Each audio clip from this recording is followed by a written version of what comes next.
Hello everyone. तो आज की इस वीडियो में हम माई हीरो अकेडमिया सीजन 6 के एपिसोड 18 को एक्सप्लेन करेंगे। लेकिन एपिसोड स्टार्ट करने से पहले प्लीज उस रेड बटन को दबा दीजिए। So now let's start the expo. तो एपिसोड के स्टार्टिंग में हम देखते हैं कि ऑल माइट डेकू को देखकर कह रहा होता है कि मैं फील कर सकता हूँ तुम अभी वन फॉर ऑल के पुराने यूजर्स से बात कर रहे हो। उसके अगले सीन में हम देखते हैं कि जैसे ही डेकू अपनी आंखें खोलता है तो वह देखता है कि उसके सामने वन फॉर ऑल के सारे यूजर्स बैठे हैं। तभी योइची, जो कि वन फॉर ऑल का फर्स्ट यूजर होता है, वह कहता है कि तुम्हें इस टाइम पर बुलाने के लिए मुझे माफ करना। पहले हम तुमसे सिर्फ फ्लक्चुएशन के दौरान स्पेस में बात कर सकते थे, लेकिन अब हम वहीं तक लिमिटेड नहीं हैं, क्योंकि 4 महीने पहले अचानक से वन फॉर ऑल की पावर तेजी से बढ़ना चालू हो गई थी और उसी के चलते वन फॉर ऑल के सारे यूजर्स एक डेफिनेट शेप लेने में कामयाब हुए और एक दूसरे से कम्युनिकेट करने लगे। और क्योंकि आखिरी लड़ाई में मेरे भाई की पावर ने हमें जबरदस्ती खींचने की कोशिश की,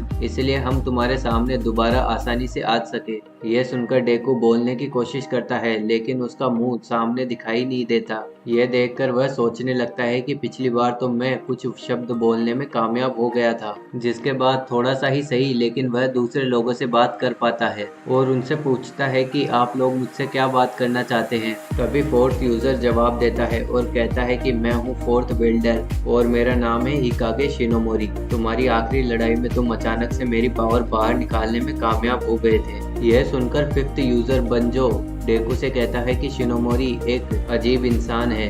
यह कहते हुए वह शिनोमोरी को मारने की कोशिश करता है, लेकिन वह अपने डेंजर सेंस की मदद से बच जाता है और डेकू से कहता है कि क्या तुमने सुना कि मैं कैसे मरा था और उस टाइम मेरी एज कितनी थी। तो डेकू जवाब देता है कि आपकी एज 40 थी, लेकिन आपकी मौत का कारण ऑल माइट ने लिखने की कोशिश करी थी, लेकिन बाद में उन्होंने उसे काट दिया था। यह सुनकर शिनोमोरी जवाब देता है कि मैं ओल्ड एज के कारण मर गया था। तो डेकू जवाब देता है कि 40 की एज में कोई ओल्ड होके कैसे मर सकता है। इस पर शिनोमोरी कहता है कि ना मुझे ना ही बंजो को पता है कि हमारी डेथ कैसे हुई, लेकिन यह हमें सिर्फ यागी की मदद से ही पता चला। यहाँ पर अगर किसी को नहीं पता कि यागी कौन है तो मैं बता दूं कि यह ऑल माइट का दूसरा नाम है। उसके बाद शिनोमोरी डेकू को बताता है कि एक normal human one for all को यूज नहीं कर सकता, इसीलिए यागी के बाद मैं ही था जिसने वन फॉर ऑल को सबसे ज्यादा देर तक रखा था।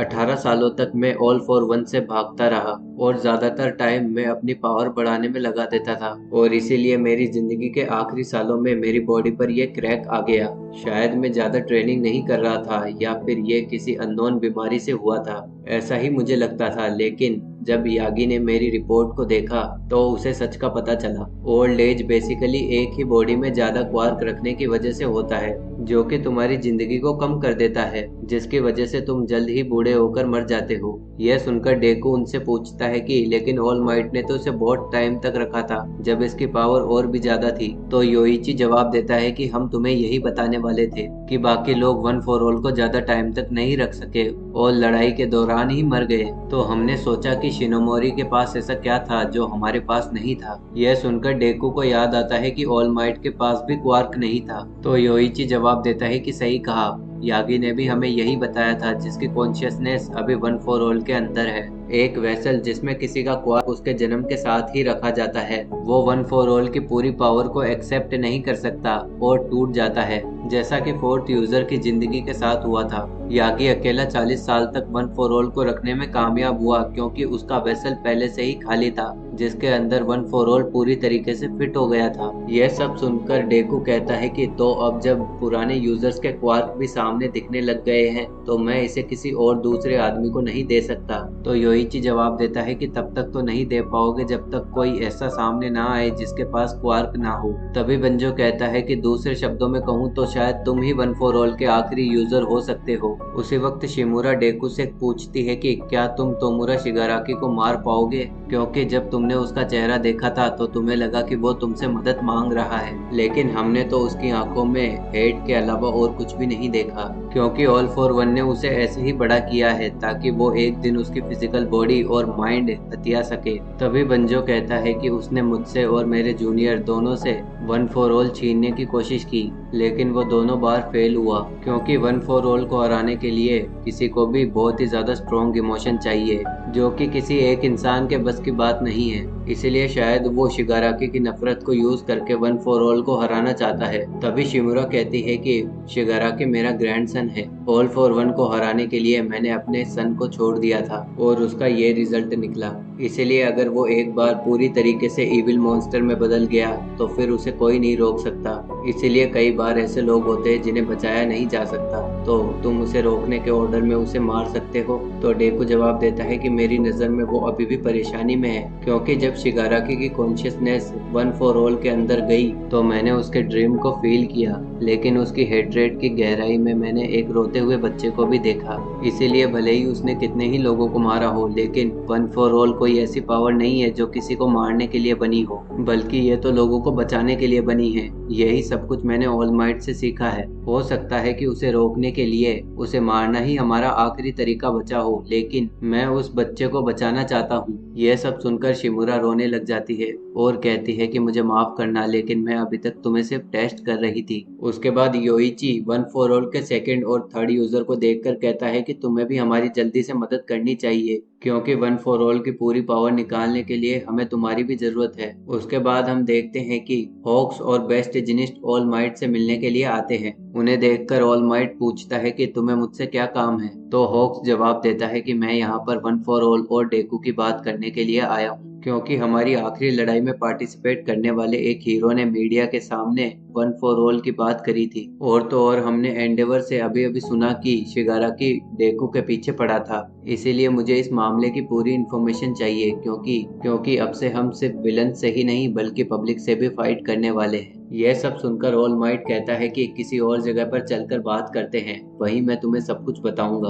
उसके अगले सीन में हम देखते हैं कि एंडेवर मीडिया के सामने दाबी को अपने बेटे के रूप में एक्सेप्ट कर लेता है और इसके लिए वह सब लोगों से माफी मांगता है। तभी मीडिया में से कुछ लोग बोलते हैं कि तुमने भले ही इसे सच मान लिया हो, लेकिन हॉक्स और बेस्ट जिनिस्ट ने दाबी के द्वारा क्लेम किए गए बातों को झूठ साबित कर दिया है। इस पर हॉक्स जवाब देता है कि बेस्ट जिनिस्ट का मर्डर हमारी घुसपैठ के लिए जरूरी था, लेकिन दाबी की मेरे फादर के बारे में और मेरे द्वारा एक विलन को मारने की बात झूठ नहीं थी, और इसीलिए मेरे फादर का सच छुपाने के लिए मैं आप लोगों से माफी मांगता हूँ। और अगर विलन ट्वाइस की बात करें तो उस वक्त मेरे पास कोई चॉइस नहीं थी। अगर वो अपना क्वार्क एक्टिवेट कर देता तो अभी जितना डैमेज हुआ है उससे बहुत ज्यादा डैमेज हो सकता था।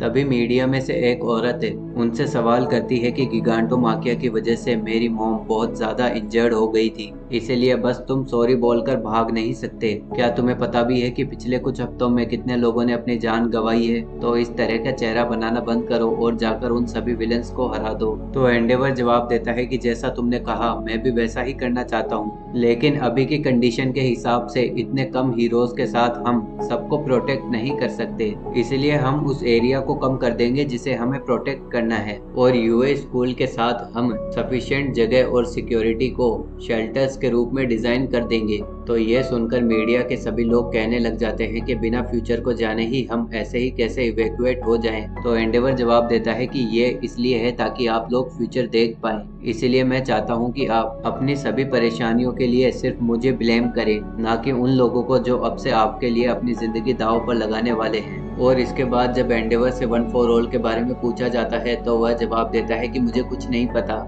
जिसके बाद हम देखते हैं कि डेकू अपने सभी दोस्तों को एक लेटर लिखता है जिसमें वह कहता है कि ऑल फॉर वन मेरे पीछे है, इसलिए मैंने सोचा कि मैं अपनी क्लास को अपना सीक्रेट बता देता हूँ कि मुझे ऑल माइट से एक स्पेशल पावर मिली है, और इसीलिए शिगाराकी और ऑल फॉर वन मेरे पीछे हैं, और अगर ऐसा ही चलता रहा तो तुम लोग भी मेरे साथ इसमें फंस जाओगे। इसलिए मैं यूए हाई स्कूल को छोड़कर जा रहा हूँ, और अब तक मेरे साथ रहने के लिए तुम सबका शुक्रिया। और इसी के चलते डेकू ने अप्रैल में हीरो एकेडमिया को छोड़ दिया। जिसके बाद हम देखते हैं कि डेकू एक बिल्डिंग के ऊपर खड़ा होकर एक विलन को देख रहा होता है, और इसी के साथ ही एपिसोड खत्म हो जाता है। So we will meet in the next episode and thanks for watching.